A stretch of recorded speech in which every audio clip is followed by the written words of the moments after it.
మన ఛానల్ని సపోర్ట్ చేసి ముందుకు నడుపుతున్న ప్రతి ఒక్కరికి నా హృదయపూర్వక నమస్కారాలు.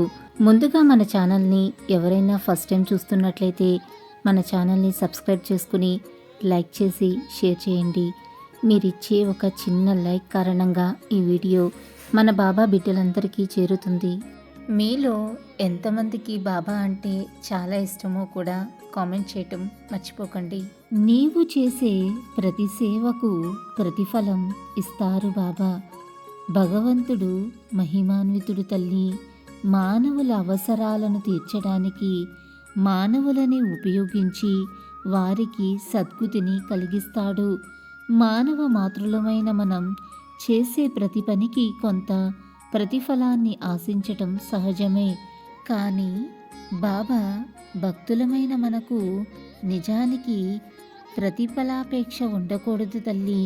మనకు భగవంతుడు ఇచ్చిన శక్తి సామర్థ్యాలను ఇతరులకు సహాయపడటంలో వినియోగిస్తే మన జీవితం ధన్యమవుతుంది.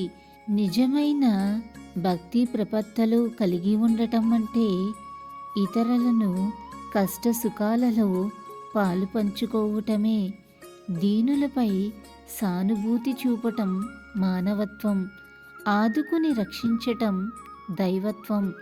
ఒక వృద్ధుణ్ణి దొంగలు దోచుకుని నడి రోడ్డు మీద కొట్టి పడేస్తే ఒక వ్యక్తి చూచి ఆ వృద్ధుణ్ణి ఎత్తుకుని ఒక సత్రం వద్దకు తీసుకువెళ్ళి నిర్వహణదారికి నీవు ఇతని సంరక్షణకు ఎంత ధనం వెచ్చిస్తావో ఆ మొత్తం నేను ఇస్తాను నీకు అని అప్పచెప్పాడు. కానీ అతను ఉచితంగానే ఆ వృద్ధునికి సహాయం చేశాడు తల్లి. ఇలా వారిద్దరూ చేసిన సహాయానికి బాబా కటాక్షం వలన మంచి ఫలితం దక్కింది. ఆరోగ్యంగా ఆనందంగా జీవితం గడిచింది. ఇచ్చేందుకు ధనాన్ని, ఇచ్చే చేతుల్ని, ఇవ్వాలనే చిత్తాన్ని అన్నిటినీ మనకు పరమాత్మే అనుగ్రహించాడు. వాటిని అలాగే వినియోగించుకోవాలి తల్లి.